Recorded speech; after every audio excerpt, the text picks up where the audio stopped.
Good morning, everyone. It's Wednesday, and it's 11 o'clock-ish. I mean, really, and these days it's like anything, a half hour before or after is the time it is. We don't even know what day it is here, so we're good. But that means it's time for Elevenses with the reps at, that's right. If it says 11 on the board, it's fine.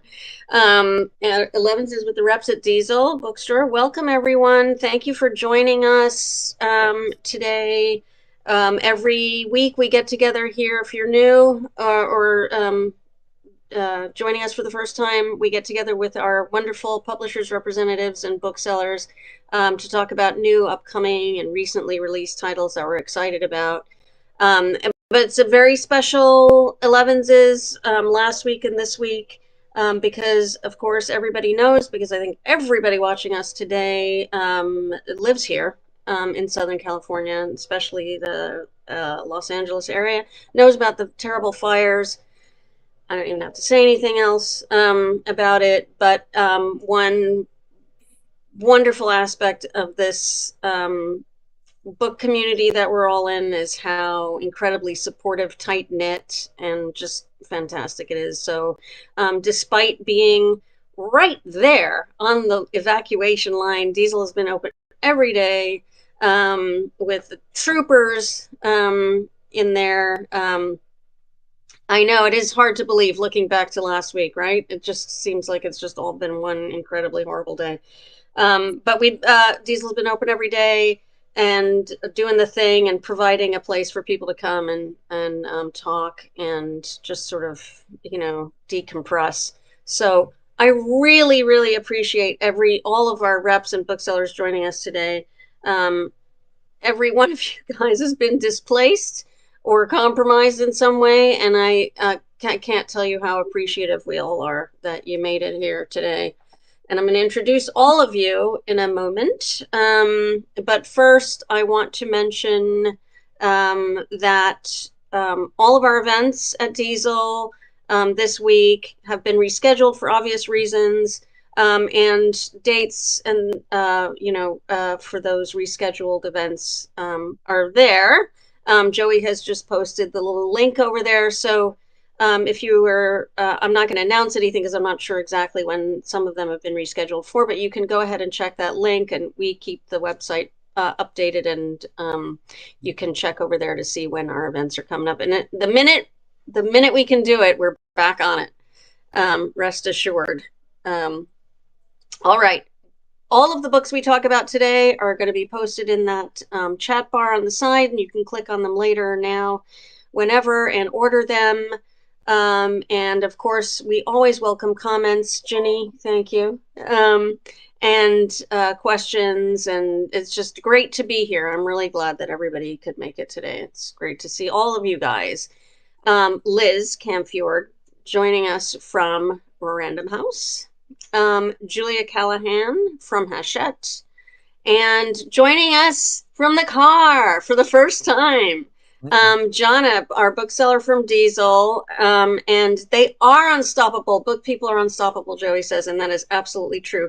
Julia was in her car last week, and we've just decided before we went live that maybe on Elevenses we'll have the car challenge every week. Somebody in their car from doing Elevenses every week just for fun. But anyway, again, thank you so much for making the time to do this. And so I am also going to be presenting. I am also a bookseller. I forgot for a second. And I'm going to be also presenting a couple of books today as well. So Liz, why don't you lead us off? Okay, as I was saying to Deborah and to all of them, it's so nice to have something normal to do. So some of the books I'll be presenting are Escape. I have a nonfiction title, but we'll start with some Escape to Manhattan in the 80s. Playworld is a new, big-hearted and big, it's 528 pages, novel by Adam Ross, who came onto the literary scene. It's been 15 years since his debut with Mr. Peanut, which was a police procedural, unique. He's just an amazing writer. And so Playworld is an Indie Next pick. I don't know how meaningful that is to our listeners, but it's meaningful to the publishing world. It's a, a selection. You've heard about it before, I'm sure, of some of the best books. And so this is an Indie Next pick for January. It's a coming of age novel in which we meet a child actor in, as I say, the bygone 80s of Manhattan. And I'll read the first line of the book, setting the stage. In the fall of 1980, when I was 14, a friend of my parents named Naomi Shaw fell in love with me. She was 36, a mother of two, and married to a wealthy man. Like so many things that happened to me that year, it didn't seem strange at the time. So Griffin Hurt is our main character, our 14-year-old. This is a year in his life. He is a TV star. He has a role as Peter Proton on the hit TV show The Nuclear Family. The pressure of high school at New York's elite Boyd Prep, along with some compromising demands his wrestling coach is making on him, etc. He's on the edge of collapse. Then comes Naomi.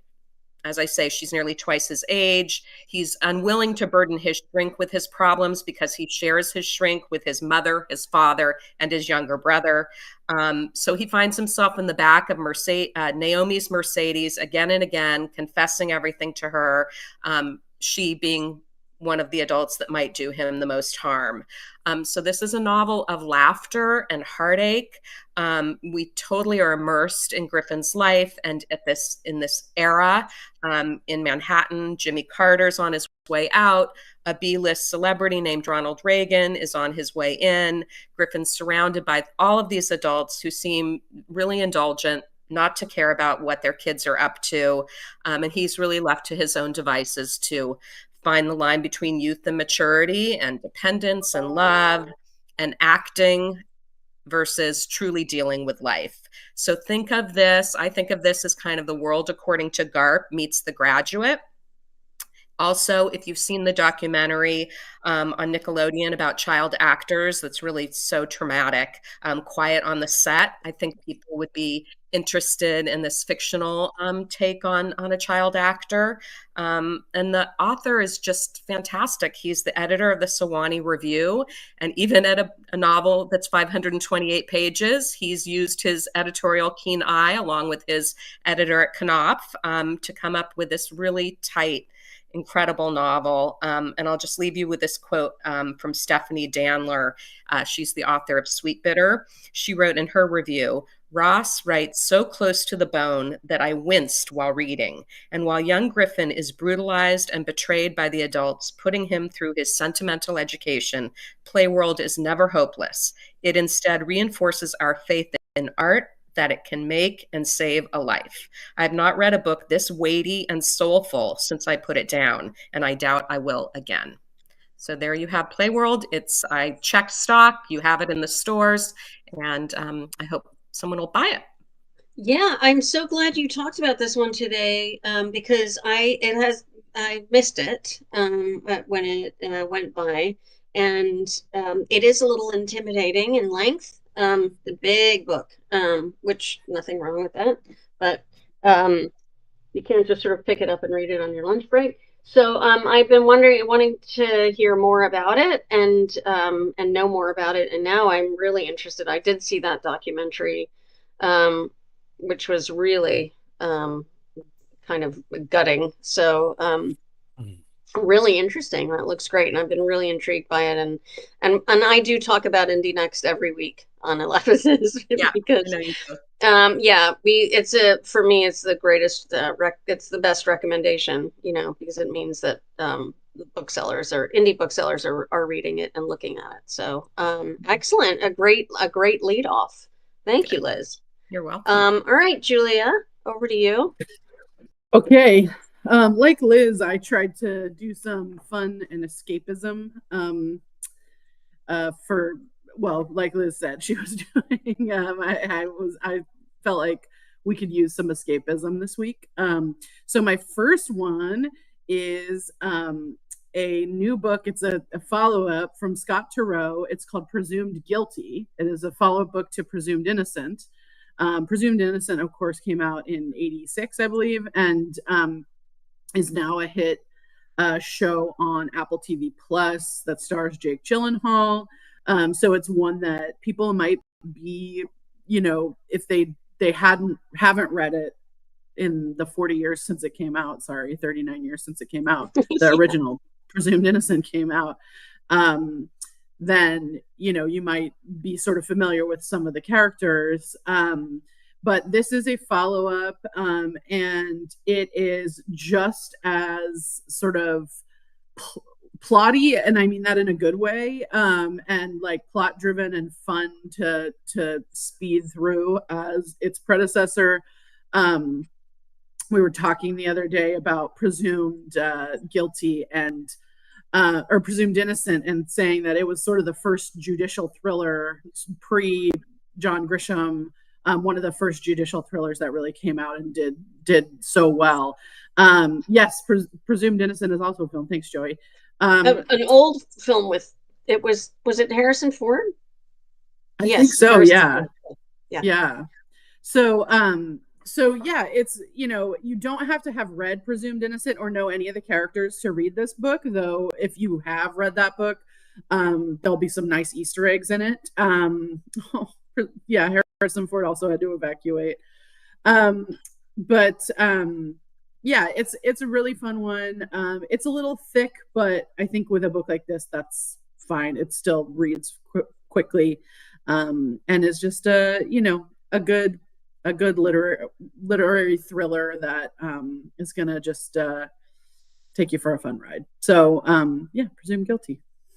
So I had never read the book back in the day, but saw the show come around on Apple and started watching it, and then we started, of course, we had the discussion, oh yeah, the book, and then the movie, and I'm like, oh, let me watch that movie, because I couldn't wait for all the episodes, because that's where we are at now. We have no attention span. I can't get it, all of it now. Anyway, long story short, it took me back. I just bought the book, Presumed Innocent, and started reading it. And it's really, I think, he's a really good writer. I think we've become accustomed to a certain style of writing this kind of book, but he's really different, and it's interesting, and it was really cool to read that kind of style and the way he writes. And it's kind of, like you said, like layered and built on things, and really character driven, super interesting. And so I was very excited to see this one. I was like, oh wow, okay, that's a big gap in years. Yeah. But you can pick it right up. So it really is. It's definitely an excellent escape and entertainment read. So I think we all need that. You're right, Julia. So yeah. So great pick. Thank you. And yeah, the movie with Harrison Ford is actually really good. I mean, I like that they had to really update it for the Jake Gyllenhaal one, but the Harrison Ford one's worth watching as well. Anyway, so all right, thanks, Julia. Jonna, welcome to Elevenses. Yay! All right. I've watched a couple in preparation, including last week with Julia in her car. That was great. Yeah. I did see that. I thought I can do this. Car work. I'm really happy to be here. It's exciting. It's a great thing in the world. 11 is great. That's and I mean, I love hearing everyone's recommendations myself. It's wonderful. So I am among the 100,000 people displaced, evacuated. We left our house. Our house is okay, but I did have to think, what books am I gonna bring on my? The car is only so big, so I'm not gonna bring all the books. So the two books I chose today are two books that I brought with me, and so they're easy to talk about because one of them is the book I was in the middle of, and another book is a really special book to me. So the first book I want to talk about Anthony Trollope, who is far from a new released author. Talking about mid 19th century. I was a bookseller 25 years ago in Harvard Square in Wordsworth Books, this great bookstore. And there was a guy I worked with there who kind of dressed like a Victorian, and he loved Anthony Trollope. He's his favorite author, and I had seen the name on the shelf. I'd heard the name. I knew nothing about Anthony Trollope, and I was interested. Oh, this guy's favorite author. Interesting. He's kind of a quirky guy. And then years and years later, I got a tip off to try Anthony Trollope, and now he's really one of my very favorite authors. I don't know if any of you have read Anthony Trollope. Okay, great, great. Yeah. I have not, actually. Yeah, well, I think many people haven't, but I think there's really a case to be made that he's one of the great Victorian writers, along with Dickens and Eliot. And George Eliot um, openly acknowledged her debt to him. Middlemarch is the creation of a world and a country, and Trollope did that earlier. He created his most famous series is the Barsetshire Chronicles, which is a series of 6 books that were written in volumes as they were back then, but now we can binge them properly because they come in all together. 6 volumes.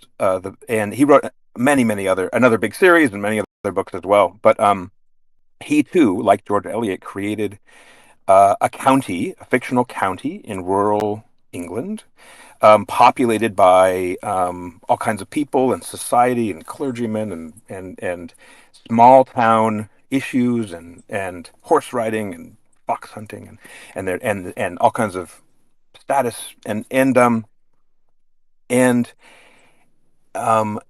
the books and I since the first book, which is the book I'm recommending today, is called The Warden. It's the first book in this Barsetshire, yeah, there it is, series, and it's a perfect entry point because a lot of these books are big Victorian novels, and this is a small novel. I think it's about 200 pages. It's a great thing to just pick up and try. It introduces you to the world in this fictional county. Since I read The Warden, I've made a tradition in my life to read a new book in this series every December. And at the end of the year, I always think this is one of my favorite books I've read all year. The reason I do that, this tradition is so wonderful, is that um, Anthony Trollope is a great humanist. These books are so warm. They have they have tension. They have a bit of darkness, but it is the kind of book where everything is going to turn out well in the end for sure.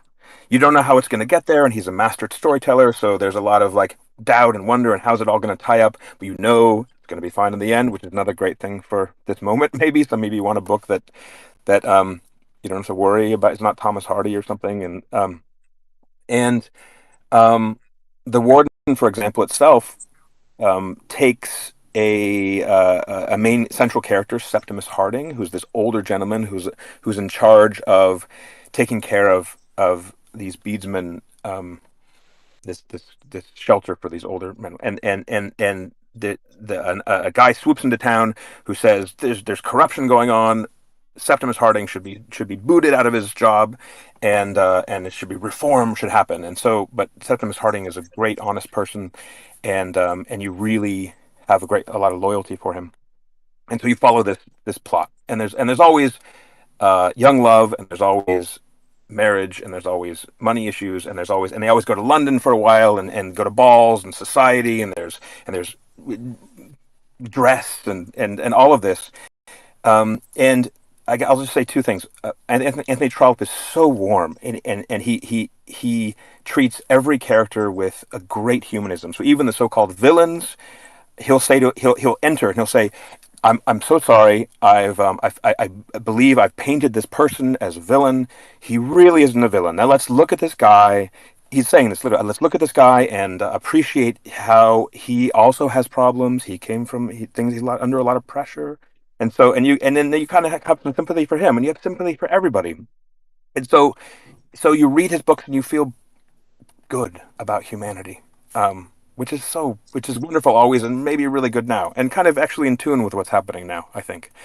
Um, and That's the other thing I wanted to say. Actually, I kind of already said it, that he's a storyteller, so he comes in with his own narrative voice and says, I apologize. I have to do some exposition here. I have to explain what this person looks like, because if I don't explain what it looks like, then you'll be lost." And so it's very charming, very funny, great storytelling. So I really recommend him. Generally, I recommend this whole series, and I'm so happy to say that this first volume in the series, The Warden, is a small book, and it's easy to try, and it might hook you. Which is an excellent place to start. And I'm really, and you've certainly sold me on it. I'm really intrigued now and would like to try it. But I'm like obviously familiar with Anthony Trollope, but I'm never. It's one of those, it's like not seeing Citizen Kane, right? It's sort Yeah, of, it's gone by, and I do know people who have not seen Citizen Kane. yeah, Right? I mean, and so this is wonderful, and a smaller,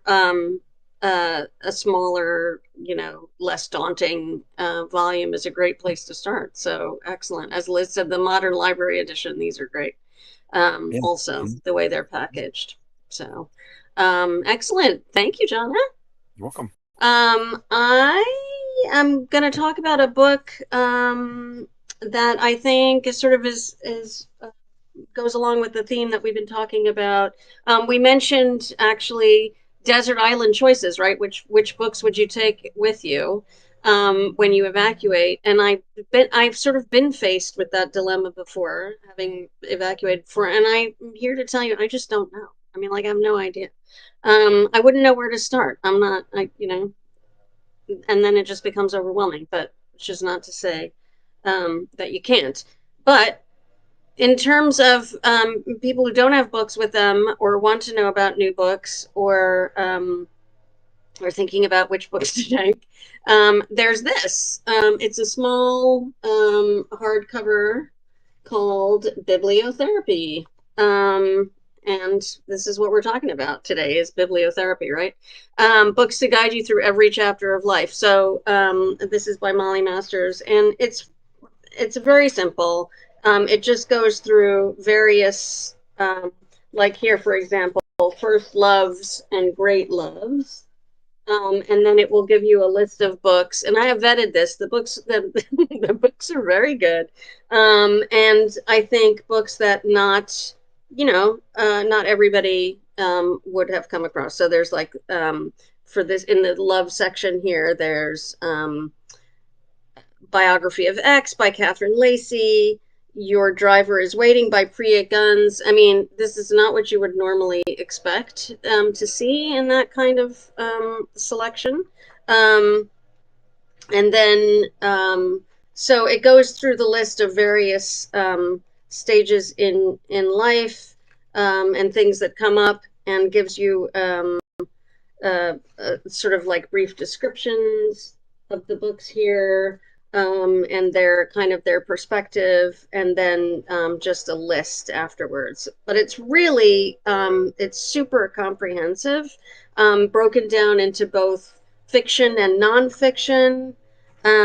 Like for example, creativity and inspiration. We've got the fiction list over here, Land of Milk and Honey by Pam Zhang, and then on the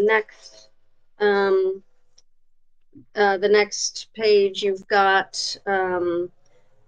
Stay True by Hua and Bird by Bird by Anne Lamott. So a lot of familiar ones, but also newer titles. Anyway, I think this could be a fabulous gift for somebody who's looking to we have people all the time. I talk to people all the time who are looking to sort of expand their reading lists, and I don't really know where to start, and feel like, maybe a little bit intimidated by a big section of books that they don't really know about, but but really want to know more. And then, sometimes you don't always have like an indie bookseller telling you what to read. But here you've kind of this, you can give them this, and they can leaf through it. So I think it makes a great little gift, and it's fun reading for even for people who know books and are looking to see the books that they love in here already. So that is my pick for fun book related comfort and possible gifts for people who are maybe mourning the loss of books that they have. So that said, let's go back to Liz. That seems like such a fantastic book. We have a book that's like called Poetry Pharmacy or something, that's poems for, I can't remember the exact title. Anyway, I love that. So I had a quick question. Do they have excerpts? Does she have excerpts? They're not excerpts. Okay.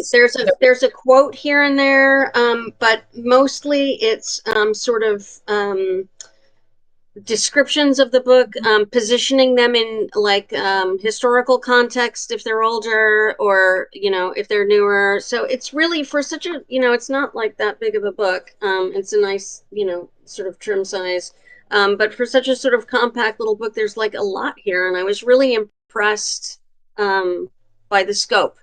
Yeah, to have Pam Zhang in there. I mean, that's great. Like not the usual, that they've really some interesting and sort of less known work in there. So,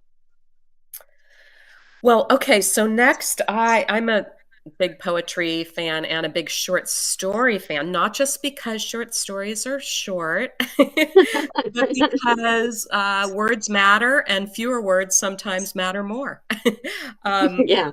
So I'm going to talk about a really special collection from Yukio Mishima. And this is called Voices of the Fallen Heroes. 14 stories from this great Japanese writer who was nominated for the Nobel Prize in Literature 5 times in his lifetime. January is the occasion of his 100th anniversary, his birthday.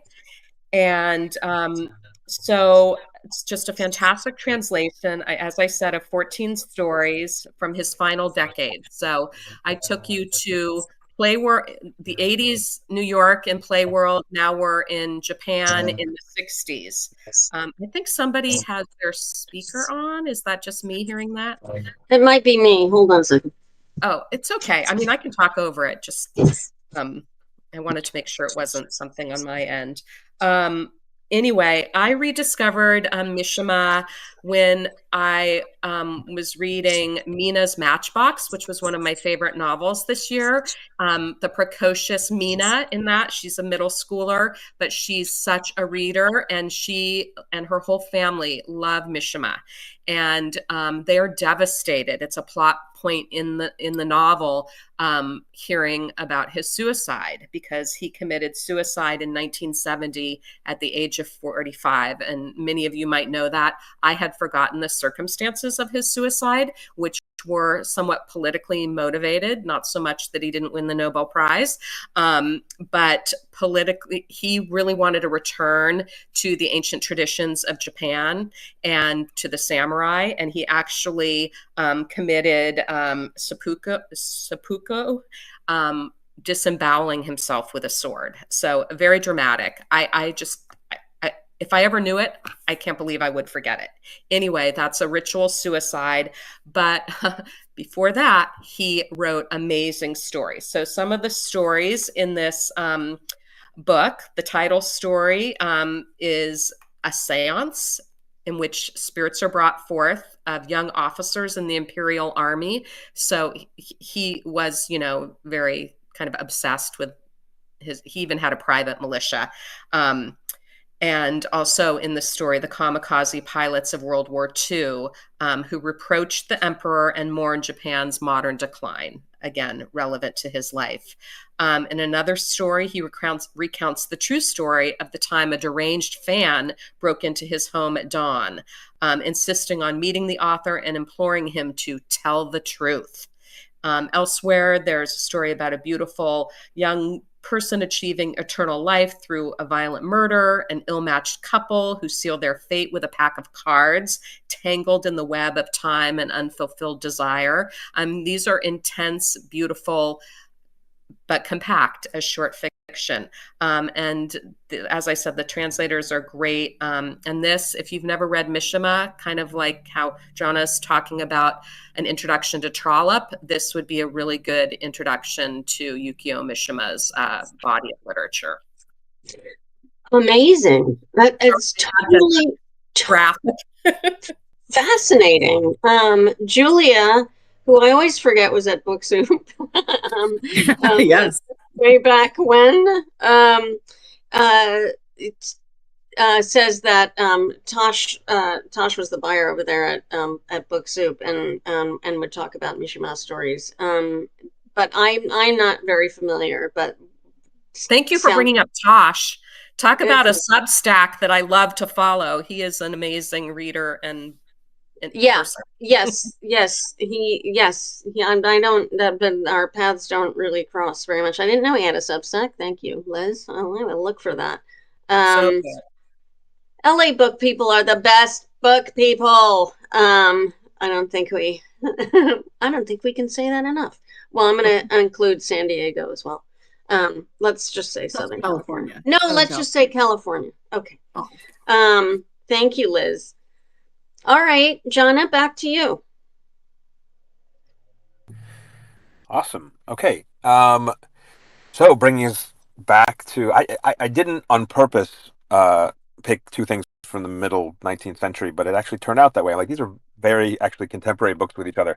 So this one, I guess will come up on your screen in a second, but the journals, the edited selected journals of Henry David Thoreau, who wrote far more journals than this book than is enclosed in this book. So this is an edited selection.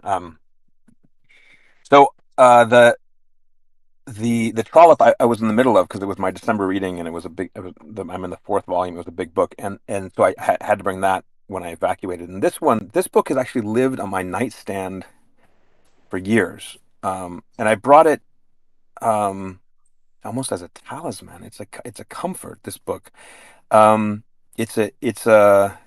this journal. I mean, people know Henry David Thoreau, and they might know this journal even. If you've read Walden, it is the seeds of Walden are in this book for sure. He was such a literate person and such a great writer, and so in love with words, that everything he made him a wonderful journaler, and so he would go about his life in Concord in rural Massachusetts and reflect and report on everything, on what he saw in the natural world and what was going on in the world, and what was not so much what was going on in the world, but what was going on in his world and inside his head. But his writing is so poetic and brilliant and beautiful, that this book has so many things to it. It goes without saying, I'll go ahead and say it anyway, that the nature writing about the seasons where in Concord, which are wonderful seasons, and he's always tromping around, he's always looking closely. He's a great botanist and ecologist. He knows the names of the berries and the leaves and the birds, and he reflects on them and their beauty and their quantity. And so some of it is very like Walden. He's itemizing his natural environment, which is wonderful to read.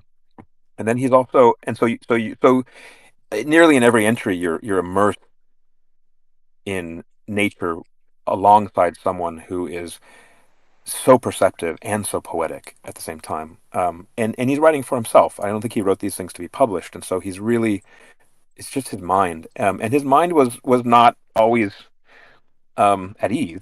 He was probably a troubled person who struggled with friendships and socializing, and that's part of the reason he was always tromping around outside. And that's part of the book too. And so as the best journals do, it has such an intimacy and such a vulnerability to it. Him talking about what he would say to his friends if he could. About how he's not a good friend, and with the same kind of command of language that he writes about berries. And the book itself, this is published by New York Review Books, which is a wonderful series. They put out such great books. The editor, Damien Searles, who is a great translator, you might have encountered his name as a translator. He's done some great things, among them the selection of which journals to include, but also I think the entries themselves are highly edited, so sometimes they'll just be a single sentence. But they're at the tops of the books. I don't know if you can see. He does this thing where he's always telling you the age. It's mirrored there. But as you flip through, this is an editorial decision. You're seeing Thoreau's age as that he was when he wrote those entries, and man, what a powerful choice. You get a sense of this person at that age, and maybe you have been that age exactly, and you think and you relate to him because of that editorial choice. So this actually, the journal is a wonderful journal, and this edition of the journal is very special. I'll just say one more thing, which is that again, as with other journals like Virginia Woolf's diary or other, you can dip in anywhere, absolutely anywhere. You just open the book and you read an entry. An entry may be a quarter of a page long. It has some phenomenal insight phrased in some poetic language, and you go, that's enough. You close the book and you go, wow, I'm filled for the day. So it's just packed with wonder and insight. So I this is one of my favorite books that I own, and it's available. People can get this book, and I think they would get a lot out of it. So that's my second recommendation. New York Review of Books they put out such amazing books, and every time we talk about one on Elevenses, which not often enough actually, everybody sort of piles in and talks about how much they love them. They do such amazing editions, and I've personally have rediscovered all kinds of or discovered sort of so-called B-sides from authors that I know and love, but work that I haven't come across before. They just recently put out like an amazing new translation of Rumi by look for that one. It's called Gold, and by a female translator actually, which also hasn't happened. And all kinds of others, and this one right in there. And I also, Jana, love the idea of, well, and it's true, of the book that's on the nightstand perpetually as a sort of talisman. I think we all have one, and that gives me a great idea actually for talking about everybody's which is the book that's on your nightstand, right? That you can't bear to part with. So a lot to think about. Thank you so much. Yep. And Julia, did not mean to skip over you. No worries. But I don't even know what day it is today. Well, no, I know it's Wednesday, but yesterday I thought it was Friday, so forgive me. Back to you. I feel like every day's felt like a day that it's not. So no worries. I mean, really, since last week, I have not been able to reconcile. I was having a whole conversation with somebody on Monday as if it were Friday, and she was like, it's Monday, right? And I was like, no, I didn't. No, I did not. Well, I've got a somewhat of a balm for the soul in my next pick. It came out yesterday. It is called Dirtbag Queen by Andy Coren. And it is an absolute delight of a book. Like it says, it's a memoir of my mother by Andy Coren. So this started off as an obit that Andy wrote when his mother died. And I'm going to read you just a little bit of it because it is so delightful and hysterical.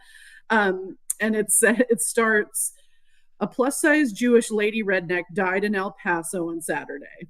Of itself, hardly news, or good news if you're the type that subscribes to the notion that anybody not named you dying in El Paso, Texas is good news. In which case, have I got news for you? The body, fertile, red-headed matriarch of a sprawling Jewish-Mexican redneck American family has kicked it. He goes on to say, because she was my mother, the death of Zoftig good time gal Renee Coren at the impossible old age of 84 is newsworthy to me, and I treat it with the same respect and reverence she had for, well, nothing. A more disrespectful, trash reading, talking, and watching woman in North Carolina, Florida, or Texas was not to be found. Hers was an itinerant, much-lived life, a Yankee, Florida, liberal, Jewish tough gal who bowled him in Japan, rolled him in North Carolina, and was a singularly unique parent. It goes on in an utmost charming way. And this is a book that when this was presented to us and we all read the obit, we kind of all skeptically were like, did it need to be a whole book? And then we all read the book and assure you it did indeed need to be an entire book. And it is absolutely, it's fun, it's funny, it's heartfelt, it's, one of those you'll laugh, you'll cry kind of books, and you'll think about some of the people in your life that maybe, maybe are a little bit out there, but you love nonetheless. And so it is just an utter delight of a book. And it, like I said, it came out yesterday, Dirtbag Queen, a memoir of my mother by Andy Coren. So if you need a little pick me up, but with a tinge of, sadness in it, in that way that I think we so often do in times like these, this one is a great one to look at. Yeah, when you need a good happy cry, right? Yeah, exactly. Sort of like a bittersweet happy cry. We were also excited about this book when we saw the advanced reader copy at the Kaliba trade show in, I don't know, was it September? I think it was September. Yes, September, yeah. Okay. And I remember talking to people about how excited we were about it, and it does deliver. It's really, really everything Julia said it is. A really gloves off, but really generous and spirited book, and I think a great recommend for pretty much anybody. I think it covers a lot of readers. So there's a tenderness to it. Yeah, exactly. That's the word I was looking for. Yeah. And again, another book you can read and feel good for a little bit, and it's cathartic in its way as well. Which brings me, not really, it's not a great seg, but anyway, to the next book I'm going to talk about, which is Orbital by Samantha Harvey. We've talked about this on Elevenses before. I don't remember how long ago, but I think it was a while ago, but I feel like it's worth mentioning it again because it is such a wonderful book and not everyone has found it yet. So if you haven't, I cannot recommend this book highly enough. Samantha Harvey just won the Booker recently, and prior to this, I actually read the book that she wrote before this, which was called The Shapeless Unease, which was the sort of memoir of her year that she spent having absolutely intractable insomnia. Everybody knows when they have insomnia how you're up and your mind just starts spinning and going down rabbit holes. But the rabbit holes her mind went down are super interesting. Like, I wouldn't mind being trapped in that in that insomnia. And it was fascinating. And the ironic thing for me personally with Orbital is that it's such a sort of hypnotic, it's written in such a hypnotic way that honestly, it's a short book. It would put me to sleep every night, but not in a bad way, if this makes sense. It just was so relaxing, hypnotic, and soothing that it lulled me I was reading it, but it would lull me into this state of like pleasant sleeping in a pleasant way. And I would wake up and, the next day it was a great way to fall asleep. And of course I did finish the book though. And it's very simply about a group of international astronauts. There's 6 of them, 2 women and 4 men from different countries, and they're literally orbiting the Earth. And so the book is written in this sort of circular kind of way so that you sort of feel like you're orbiting as well. She's an amazing writer, Samantha Harvey. She's poetic and beautiful, and her use of language is incredible. And you see the continents as they come up. I think there's like, in the course of one 24-hour period, there's 16 sunrises and 16 sunsets, and you see the Earth spinning, and they talk about their personal, what's going on in their lives personally, but then also everything gets projected way out and telescoped when you see the Earth, as a small planet and everything that comes with that, how our individual problems seem when you're in space. It's a beautiful, fantastic, and wonderful book, and really, no pun intended, uplifting. So if you haven't read it yet, Jonna says he loves it. There isn't a person that I can think of who wouldn't be a good reader for this book. So I've recommended it for like teenagers and older readers, anybody in between, for book club, all of that. It just fits the bill. So, um, Orbital by Samantha Harvey. All right. Well, our last book of the day, Liz's last book of the day, we're going to go, and then Julia will wind it up. So, Liz? Mm-hmm. So this is a little bit more relevant to our times. I'm going to talk about American Oasis that went on sale yesterday. Subtitle, Finding the Future in the Cities of the Southwest. So it's been about 30 years since Mark Reisner's classic about drought in California, Cadillac Desert, was published. Kyle Paoletta is a journalist. This is like a travelogue. He grew up in Albuquerque. And it really is talking about how the Southwest has a lot to teach us. How is it that he focuses specifically on Albuquerque, Phoenix, Tucson, El Paso, and Las Vegas, these iconic American cities surrounded by desert and rust, but they seem to thrive in these inhospitable lands. So it all comes down to water.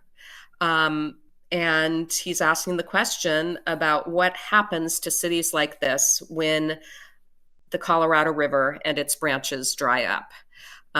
So it's, this survey of everything that's happened in those cities, the immigrant stories, indigenous stories, colorful characters, getting great reviews. The LA Times piece by Chris Wagner says, even if you don't come to the Southwest will soon be coming to you. And he says that the chapter on Las Vegas is itself a small masterpiece that should be read by anyone seeking to understand a city that seems to defy comprehension.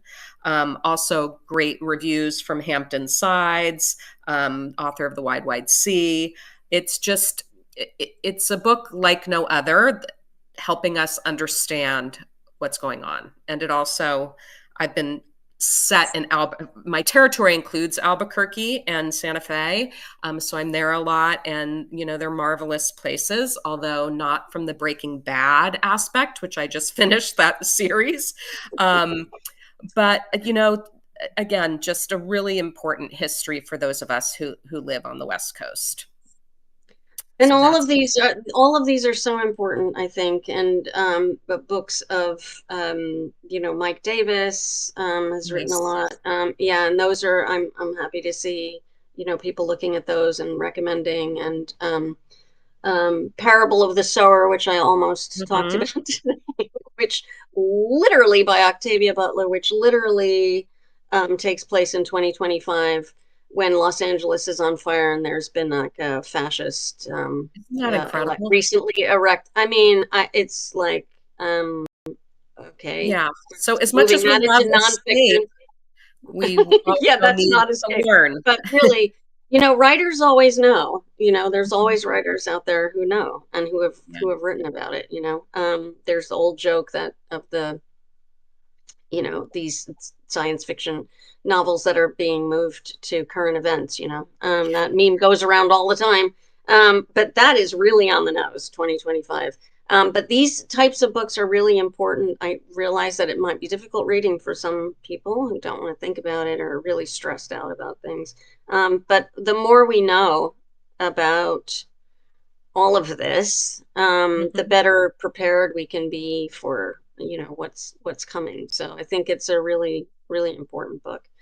Yeah, and it's a great looking book too, actually. It is. And like I said, it's got it's narrative history, you know, it propels you. So it's not, it's lively.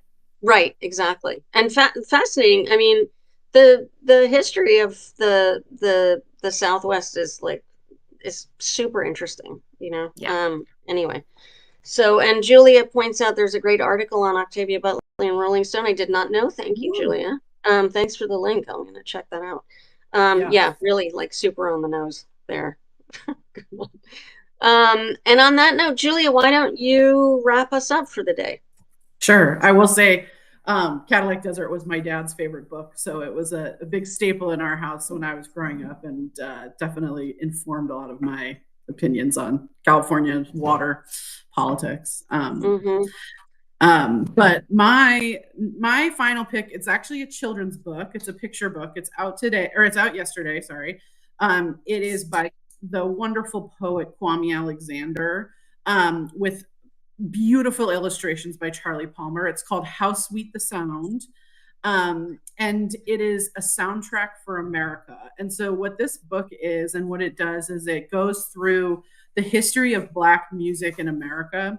And so starts with as early as sort of the drums and sort of banjos that got brought over from Africa on slave ships, and that kind of music. It goes through the work songs that enslaved people sang to get through their work days, and then goes into all these branches of Black music in America. So it takes you through gospel music, it takes you through Delta blues music, and sort of follows somewhat of a timeline and a string through those different genres. So then into rock and roll, into things like Motown and R&B, into genres like hip hop and rap, and all of the different genres of music we see coming out of Black America, invented by Black America, and then oftentimes, usurped by white America. But these sort of introduce kids to different songs, different artists. So, on any given page, you'll be talking about people like Billie Holiday or Ella Fitzgerald or Duke Ellington, people,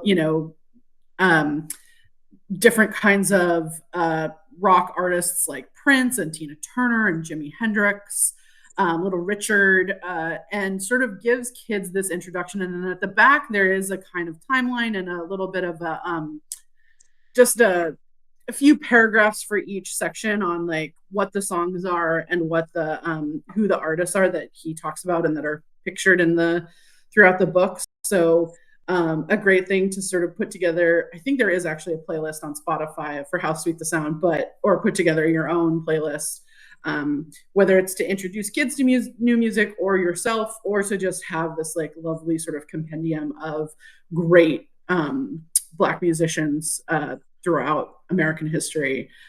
This is a really special book. It's one too that when I got the Blad, which is like a galley of a children's book that has the full color and stuff like that, I really was struck by how gorgeous the artwork is. So even just for around the house, having this absolutely stunningly beautiful book, and this lovely poem by Kwame that sort of celebrates achievement in music. So yeah, How Sweet the Sound, a soundtrack for America by Kwame Alexander. It's I can't recommend it highly enough. A really lovely book. I mean, what you just described is like a full course in on the college level. I don't understand how all of that is in that book. Is it like a regular picture book? It's a picture book. It's a poem. It mentions all those songs and artists in the poem, but in a preliminary sort of way, so that the poem keeps its rhyme scheme and its rhythm and things like that. But that's an amazing amount of ground to cover. That's incredible. Yeah, totally.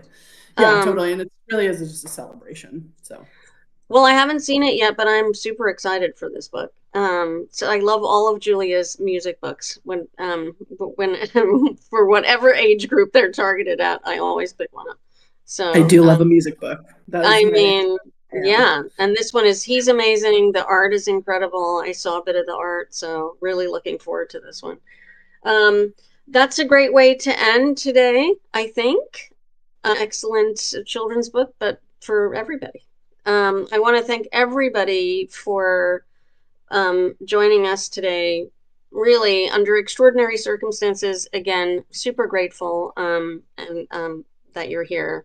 Everybody who's joining us to watch, and especially our wonderful reps, Liz Camford from Random House, Julia Callahan from Hachette, Jonna from the Diesel from the store and his slash car, and Joey behind the scenes, being so nimble with the links, and all of you for joining us today. We are going to be back next week. We will have more reps. We'll have more books. We'll have more booksellers. We will have more to talk about. Hope you will come back and join us then. And in the meantime, everybody, please stay safe. That is the main thing. And, be careful with the air out there. Wear a mask. Thanks to you, Deborah. You do such a beautiful job. Thank you so much. It's so kind of you, Liz. Thank you very much. Appreciate that way. Agreed. Thank you. Thanks, everybody. We'll see you next week. Bye.